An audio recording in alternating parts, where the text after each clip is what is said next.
Bonjour les graphes, ravi de vous retrouver pour cette nouvelle vidéo du week-end consacrée à l'analyse des marchés et également aux différentes actions que l'on peut encore potentiellement voir comme des opportunités. Alors cette semaine, c'est une semaine de rebond, mais une semaine de rebond pas comme les autres, que je trouve particulièrement intéressante. Alors évidemment, ça peut toujours se faire retourner comme une crêpe, hein, il ne faut jamais avoir de certitude, mais toujours est-il, on a eu quand même un certain nombre d'indications comme quoi on a peut-être quelque chose d'un petit peu plus durable. Alors, il ne faut pas penser que parce qu'on vous dit que c'est un petit peu plus durable que tout de suite il faut parler de tendance haussière. Non, c'est bien trop tôt, bien entendu. On peut avoir donc ce rebond prolongé dont je vous avais parlé ces précédents temps. Mais ce qu'il faut bien comprendre, c'est qu'en fait, on peut aussi ne il ne faut pas penser non plus que c'est des trucs qui vont monter en ligne droite. Et potentiellement, on peut avoir en fait une période de construction qui peut se mettre en place, c'est-à-dire de baisse de la volatilité. Alors la baisse de la volatilité, c'est pas méchant, ça va nous permettre de nous reposer un petit peu et d'attendre éventuellement qu'il y ait un certain nombre de breaks. On va regarder ça ensemble sur les graphiques.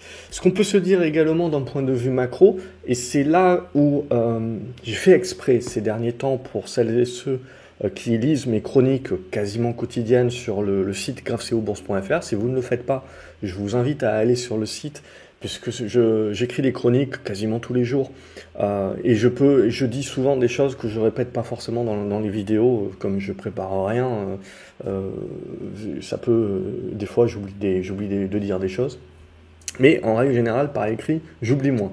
Ou en tout cas c'est plus structuré dans ma tête. Donc l'idée, voilà, c'est, n'oubliez pas, voilà, même le week-end, si vous n'avez pas le temps, de revenir sur des chroniques que j'ai pu écrire pendant la semaine, et ça, c'est toujours intéressant, et je le fais moi-même, c'est-à-dire, je m'en sers comme journal de trading, hein, tout simplement, c'est-à-dire, je regarde ces chroniques, donc ces chroniques, je les fais pour vous, et bien évidemment, donc n'hésitez jamais à les liker, à les partager, tout comme ces vidéos, parce que ça fait toujours plaisir, bien entendu, et ça motive, je vois que ça sert, etc., donc je me dis que je vais continuer, donc que je vais appuyer sur certains points, etc. Mais également, pour vous, hein, n'oubliez jamais d'écrire un petit peu, parce qu'au-delà de se dire pourquoi j'ai pris cette position, c'est dans quel état d'esprit j'étais. C'est ça pour moi qui est super important, c'est de revenir en arrière sur mes chroniques et de lire un petit peu quelle était mon opinion. Donc évidemment, ben, je sais comment la semaine s'est déroulée, et pour éviter de me mentir à moi-même en fin de semaine, je retourne sur mes chroniques et je regarde quelle était mon opinion. Et très souvent, ce que l'on va voir, et c'est ce qui s'est passé pour moi cette semaine d'ailleurs, c'est qu'on a des convictions, convictions de rebond, hein. J'avais des convictions de rebond depuis un petit moment, je vous l'avais expliqué.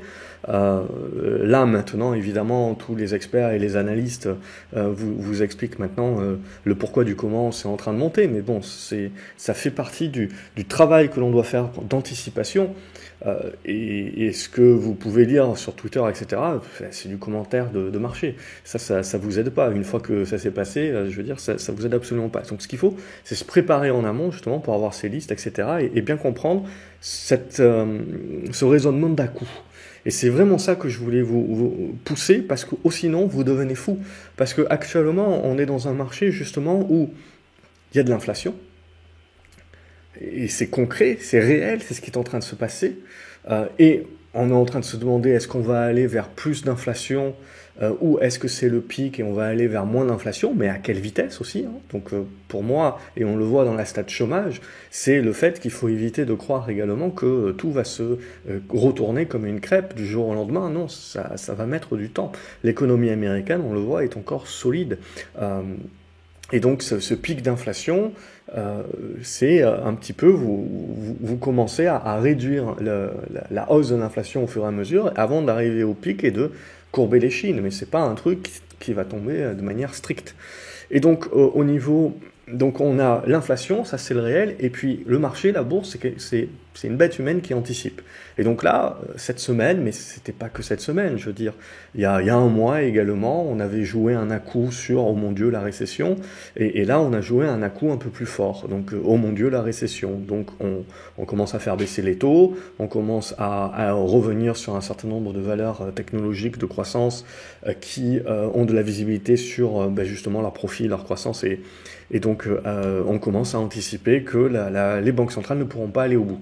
Et ce que je vous avais dit dans les chroniques, c'est attention, à ne pas aller trop vite en besogne, parce que avant qu'on se tape la récession, avant que les banques centrales nous disent hop hop hop, ok très bien, on a compris, on a passé une année à sous-estimer l'inflation, et maintenant qu'on est en plein dedans, on la surestime, donc on continue de faire des erreurs, et donc on va plomber la croissance. Mais avant d'arriver à ça, et croyez-moi, la bête économique, même si les cycles ont été accélérés ces dernières années, ça prend quand même du temps, ça prend des mois. Et donc pendant ces mois, parce que la Fed, si elle a réagi tardivement à l'inflation, c'est parce qu'elle regarde les statistiques économiques retardées. Elle n'anticipe pas. Et donc du coup, le jour où elle va dire « je mets mon plan de resserrement monétaire en pause », c'est parce qu'elle va se baser sur des statistiques économiques. Ces statistiques économiques, elles sont en retard. Donc il ne faut pas croire que la Banque centrale américaine, dorénavant, va se mettre à anticiper. Non. Ce qu'il faut se dire, c'est que on ne sait pas si on aura droit à la récession, mais on sait qu'on va avoir droit à la décroissance. Alors, récession en Europe, décroissance plutôt plus ou moins forte aux US, mais sans récession, c'est ça le projet. Mais on parle de quand ? On parle d'une dégradation que l'on va voir arriver dans les chiffres, mais on va la voir arriver petit à petit. Et vraiment, le gros de la dégradation, c'est 2023.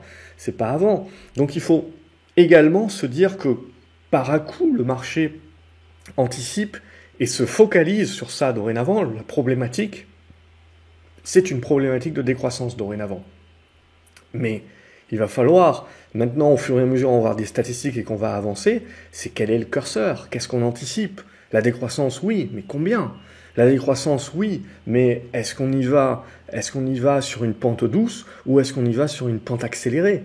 Et la décroissance, oui, mais derrière, pendant combien de temps ? Est-ce que c'est quelque chose donc, qui va plus être une normalisation et après on repart ? Ou est-ce que c'est quelque chose qui nous fait rentrer beaucoup plus dans une dépression et à ce moment-là qui peut avoir un effet systémique avec la dette et compagnie, parce que ça dure trop longtemps. Et ça, ces questions-là, évidemment, on ne peut pas y répondre. Alors on peut avoir des hypothèses, etc., bien entendu, mais à ce stade-là, c'est bien trop tôt. Donc ce que je voulais vous dire, et je pense que je l'avais dit dans les dernières vidéos et également dans les chroniques, c'est bien de dire, voilà, très bien. Il y a cette hypothèse de travail qui est qu'à un moment donné, on va jouer le rebond sur les valeurs de croissance parce qu'on va se dire récession, baisse des taux et moins de resserrement économique et monétaire pour la Fed. Très bien. Mais sous combien de temps ? Et pendant ce laps de temps où derrière les statistiques économiques donnent à la Fed les notions pour dire ok stop, c'est pas demain.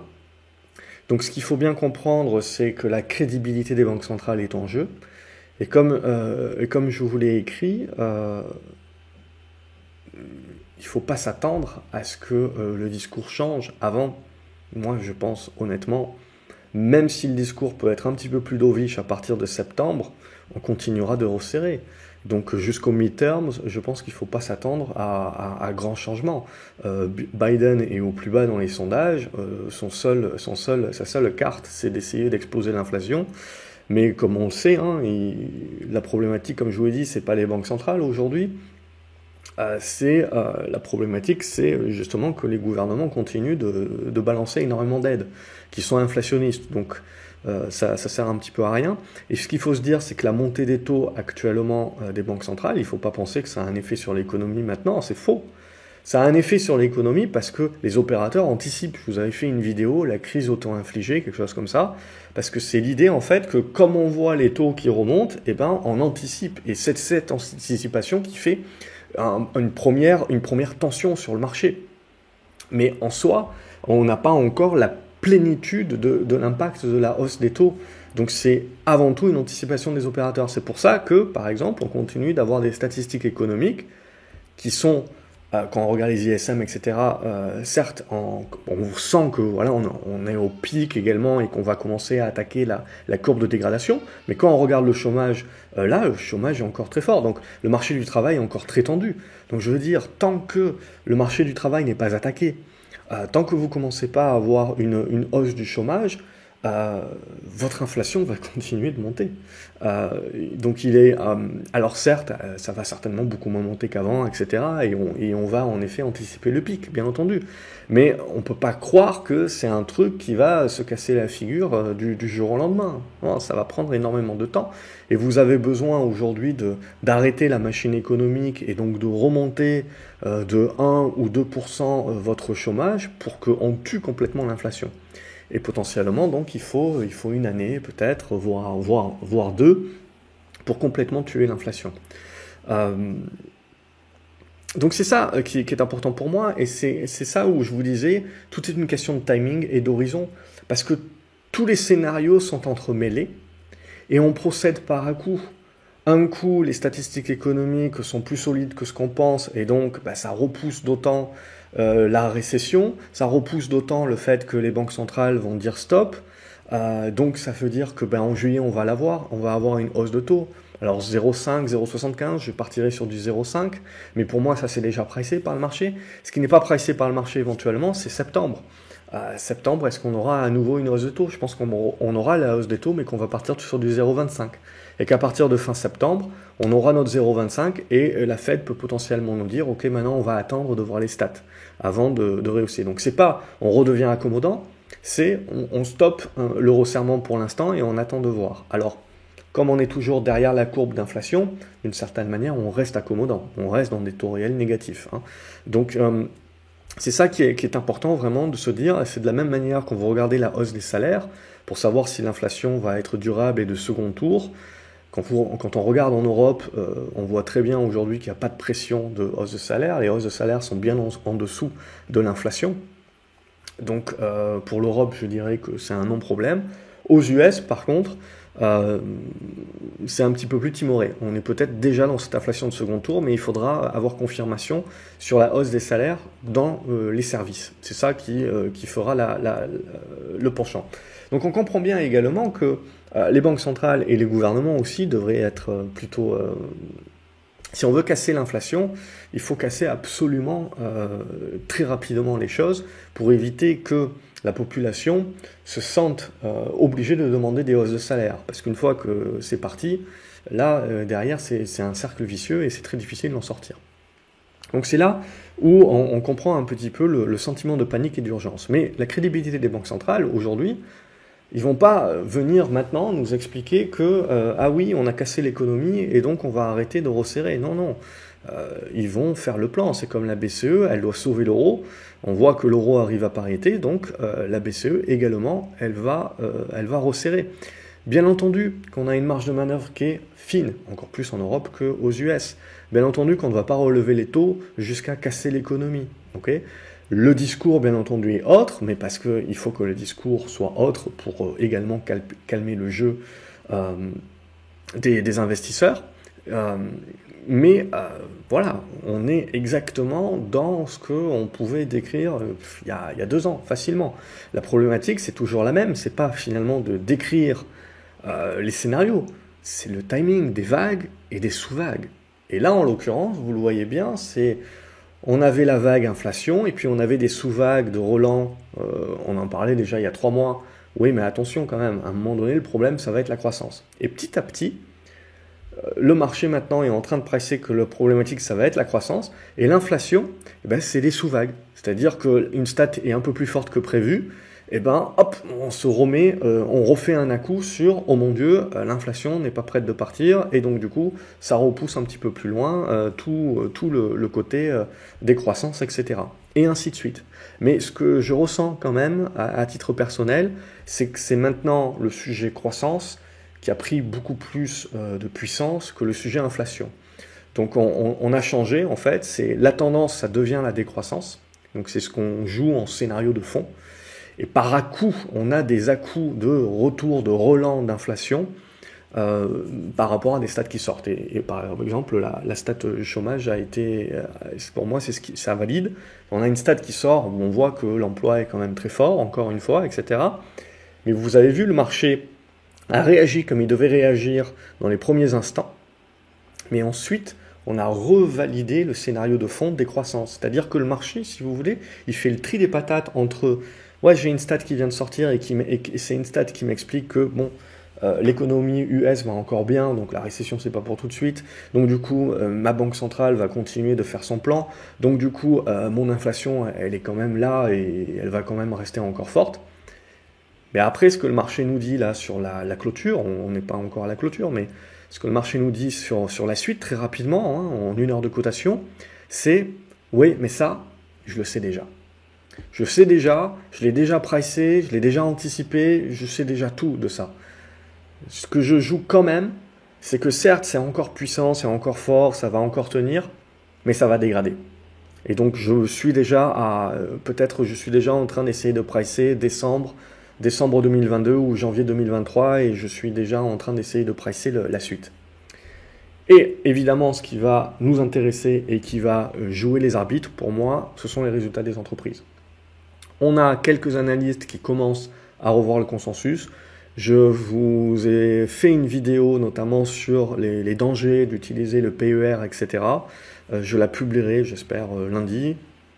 Parce que voilà, au travers de ces résultats, il y aura des ajustements.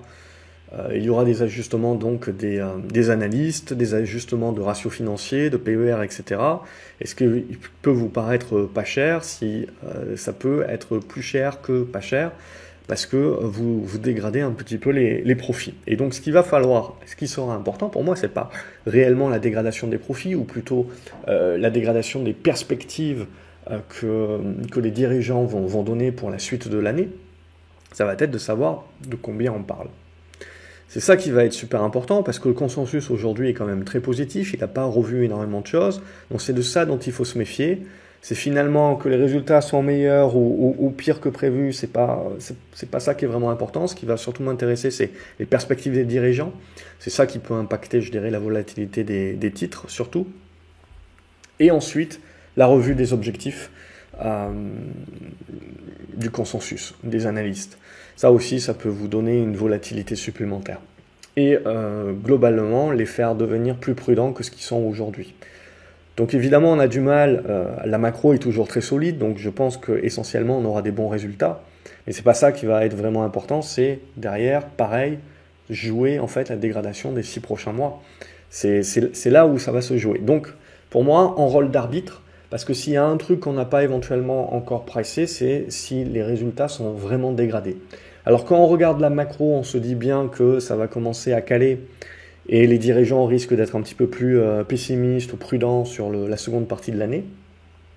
Et on va faire le tri des patates entre ceux qui résistent bien, qui arrivent à tenir leur marge, et ceux qui se font bouffer les marges déjà par l'inflation et qui n'arrivent plus à passer des hausses de prix. Et il va y en avoir beaucoup plus que sur les résultats du premier trimestre. Donc c'est ça vraiment pour moi qui sera important. Voilà, on a fait le petit topo là-dessus et je vais peut-être continuer au fur et à mesure qu'il y a des choses qui me viennent en tête, mais on peut regarder, on peut faire le CAC 40. Donc ce qui m'intéressait sur le CAC 40, c'était ce biseau descendant. On avait une petite oblique haussière aussi, on a joué à se faire peur et ça m'a fait douter mardi. Mais finalement, dès le lendemain, on est repassé au-dessus et on est revenu la revalider. Donc globalement, je dirais qu'au-dessus des 5850 points, on joue le rebond. Après, à plus court terme, je dirais c'est cette zone de gap-là qui est importante également à tenir. Et aujourd'hui, on a fait une séance assez intéressante, c'est-à-dire qu'on est venu consolider, vous le voyez, sur l'ancienne oblique résistance du biseau, qui sert de support, jumelé à la moyenne mobile 20, et on a relancé. Alors, il ne faut pas s'attendre à des 100 et des 1000 là-dessus, mais je dirais que c'est une bonne phase de stabilisation. Ce qu'il faudra derrière, c'est maintenant, il va falloir confirmer. Et alors, on confirmerait donc en relançant une poussée, et en continuant à la pousser, je dirais, en allant refermer un petit gap ici aux alentours des 6080 et jouer, je dirais, cette zone des 6100. On peut pousser plus haut, etc., je dis, bien entendu, mais voilà, je jouerai un petit peu là-dessus à ce stade-là et après, je jouerai plutôt une phase de congestion et de construction ici, pour qu'on souffle, pour que ça reste sain. Je n'aime pas avoir des trucs comme ça, parce que en général, ça demande à avoir un truc comme ça après, plus ou moins fort, et à rester dans quelque chose d'un petit peu chaotique, erratique. Moi, j'aimerais qu'on construise le marché. Maintenant, voilà, ce que je ne vous ai pas dit, c'est qu'on va retourner le marché à la hausse. C'est beaucoup trop tôt pour le dire, bien entendu. Et pour moi, tant qu'on ne dépassera pas les 6350 points, on ne parle pas de retournement haussier du marché. Donc, On a une phase de rebond qui peut encore se mettre, mais là aussi, tant qu'on ne dépassera pas les 6002 au minimum, c'est du rebond à ce stade. Si on passe les 6002, on joue rebond prolongé jusqu'au 6350. Mais ce que j'aimerais plus voir, c'est de la construction. Donc là, je dirais que c'est quelque chose qui permet, cette semaine est positive, dans le sens où on a peut-être stoppé l'hémorragie, en tout cas sur cette phase pour une phase intermédiaire, et dorénavant, au-dessus des 5930, 5950, on a peut-être une construction qui peut nous permettre de jouer un rebond prolongé vers la zone des 6100, 6002, et plus il y a affinité. On verra. Au niveau du Nasdaq également, on a eu un bon rebond à l'américaine, c'est-à-dire qu'on avait eu une première poussée. Et ce qui est très important pour moi, c'est bien de voir que ce scénario un petit peu récession, on revient sur les valeurs technologiques, hein, il ne date pas de maintenant. Tout le monde, évidemment, va vous expliquer le pourquoi du comment maintenant. Mais le top départ, il n'est pas là. Pour moi, le top départ, il était là. C'est-à-dire qu'on avait eu une première poussée, ici, sur les mêmes bases de scénario, mais c'était encore l'inflation qui était prédominante. Bam, on a eu la Fed et compagnie qui est venue casser ça. Et en règle générale, c'est ce que je me dis toujours, c'est en fait la première tentative est toujours un échec. La deuxième tentative échoue aussi, mais sa correction ne fait pas de nouveau plus bas et crée une congestion. Et donc c'était le scénario et c'est ce qu'on a créé ici. Et j'ai douté au plus mauvais moment, c'était mardi en début de séance. Et ça fait partie du jeu. J'étais trop gros. En fait, la problématique, c'est toujours pareil, c'est quand vous êtes surdimensionné, c'est ça qui vous fait douter. Avec des marchés qui sont volatiles, qui plus est sur le Nasdaq. Mais toujours est-il, le scénario était là. Après, c'est l'exécution qui peut pâtir. C'est ce que je vous explique tout le temps. Et on gère la taille des positions, c'est ce qui nous permet un petit peu plus respecter la discipline. Donc, du coup, graphiquement parlant, on fait la congestion ici, et là, bam, on casse. On casse par le haut, on confirme le lendemain, on casse une oblique et on est allé chercher, vous le voyez, cet ancien sommet ici, hop, et on peut maintenant tracer une petite figure. On peut enlever le petit biseau intermédiaire ici, enlever cette oblique là, et maintenant ce qui se passe, c'est une construction de stabilisation à l'intérieur d'un triangle ascendant. On peut toujours casser par le bas, bien entendu, hein, je ne dis pas le contraire, nous restons dans une tendance baissière de fond.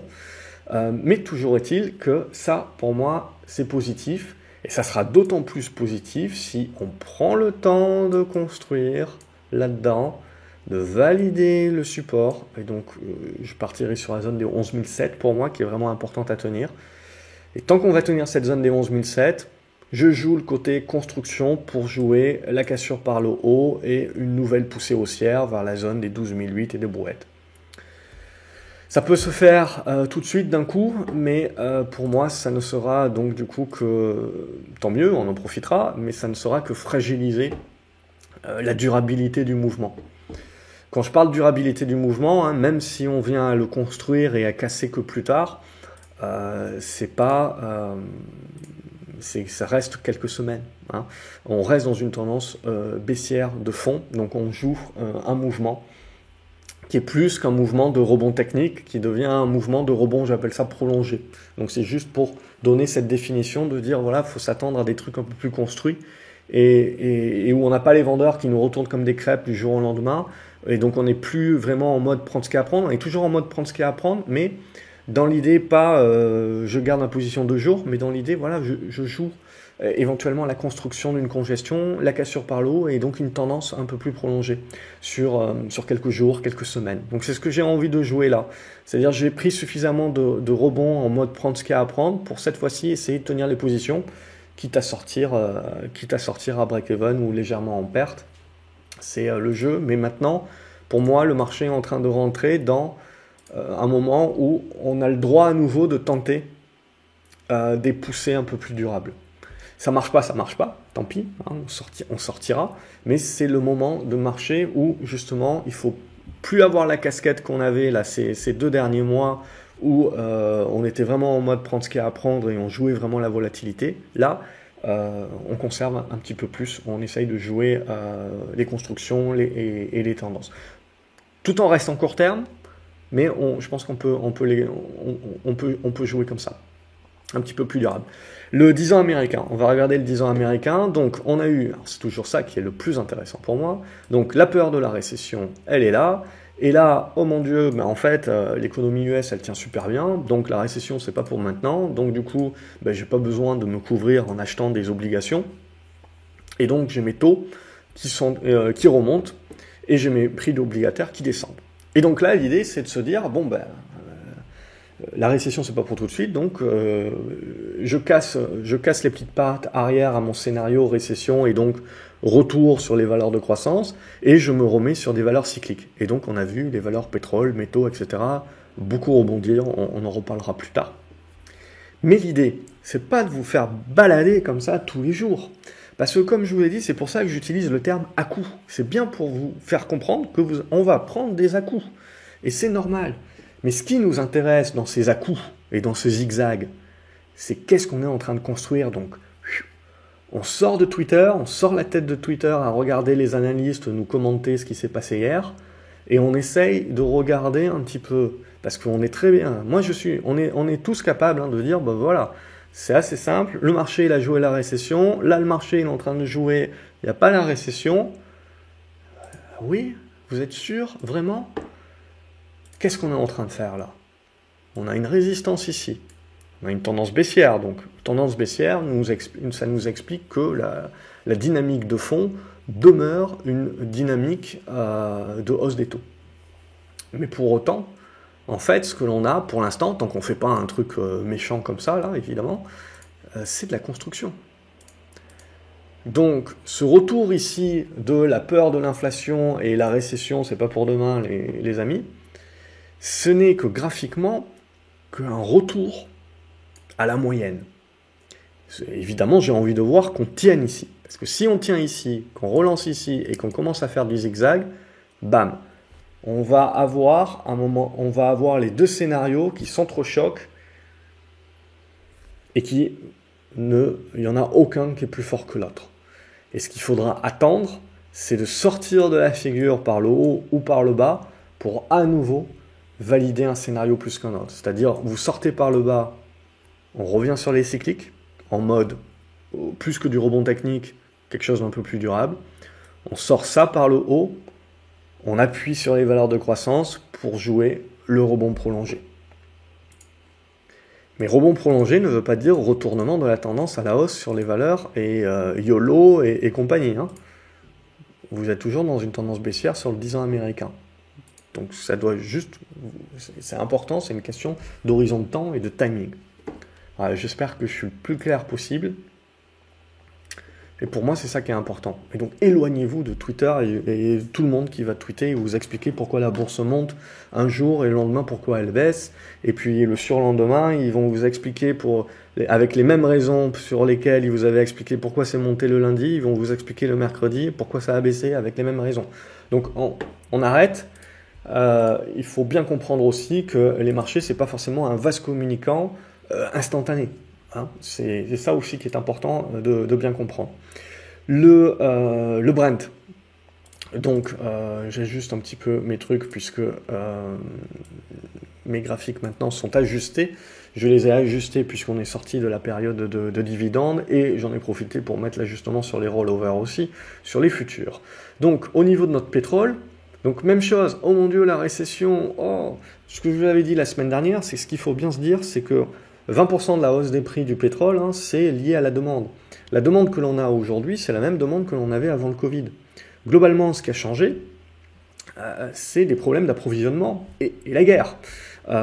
Et ensuite, le pic de soulagement Covid où tout réouvre en même temps et on n'est pas prêt parce que pendant un an, on avait fermé. Donc, structurellement, je veux dire, on a surtout un déficit d'offres. Donc, c'est surtout ça, la problématique du pétrole et ça ne changera pas du jour au lendemain. Donc après, on peut céder à court terme en rajoutant du pétrole de l'Iran, en allant raffiner du pétrole vénézuélien, ce que vous voulez, mais tout ça, ça prend du temps, évidemment. Donc ça se décide pas du jour au lendemain, et puis une fois que vous l'avez décidé, il faut raffiner le pétrole. Donc ça prend du temps. Et puis au passage, donc on a la guerre, Poutine qui nous remet une couche en nous disant que ça va être long, etc. Mais l'idée reste que, on le voit, on a une temporisation du pétrole pour l'instant.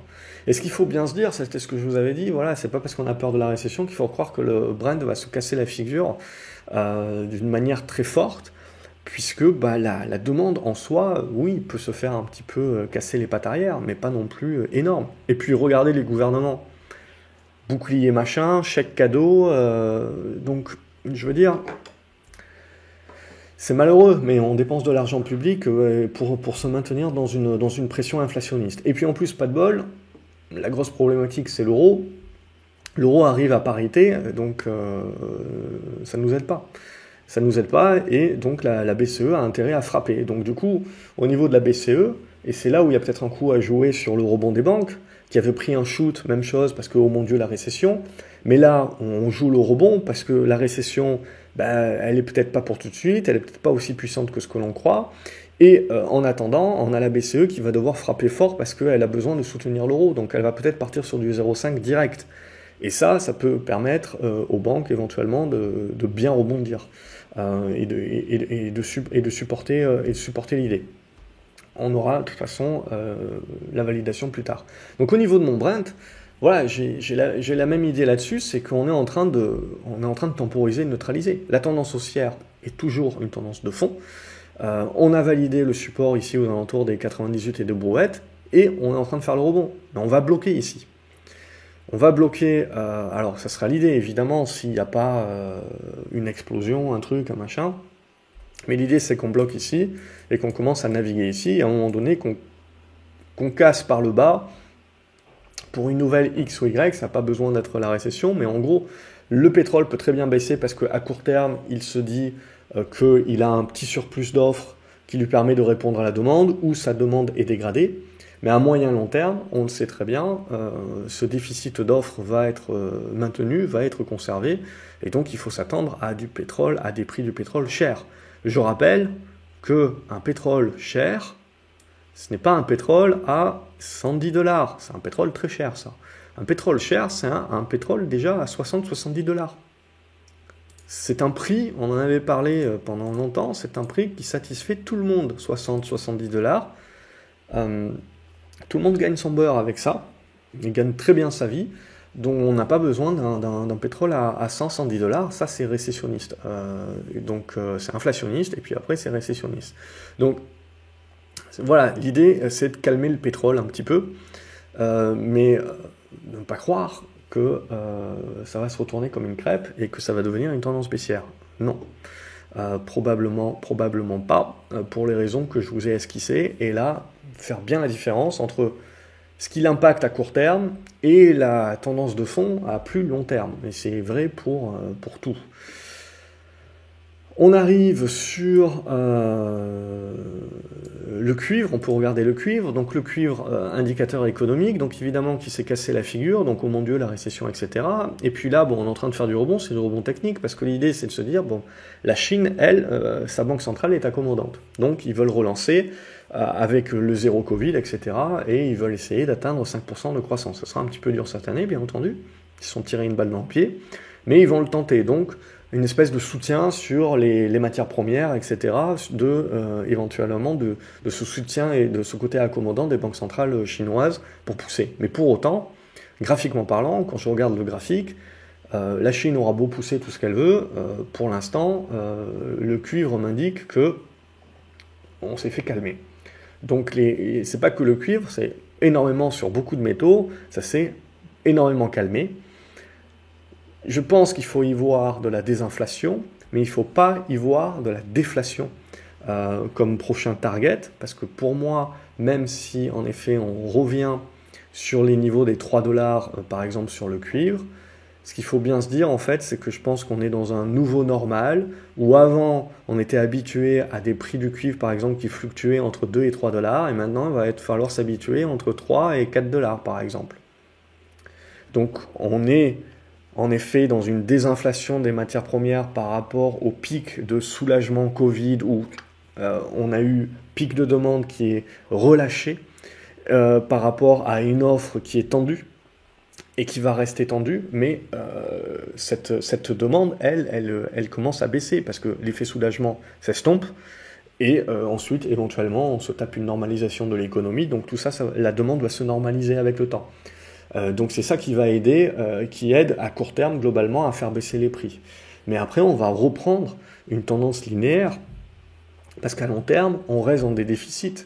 Alors oui, on peut avoir des nouvelles technologies, oui, on peut essayer d'aller creuser d'autres puits, d'autres mines, construire, etc. Mais tout ça aussi prend du temps.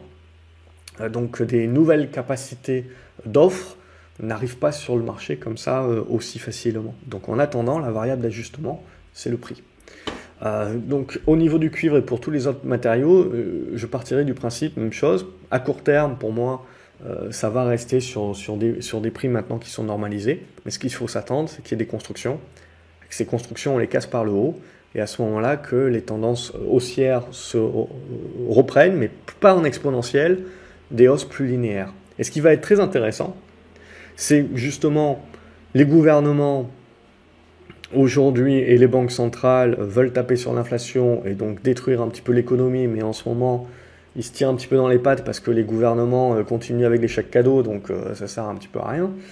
Mais ce qui est très important, c'est pour moi, pour la suite, c'est qu'une fois que le pic de l'inflation sera passé, que les mid-terms seront passés, et qu'on aura les statistiques économiques qui tomberont, qui nous prouveront qu'on est en train de bien impacter l'économie, bah vous verrez que les banques centrales et les gouvernements, en fait, auront comme volonté de relancer la consommation.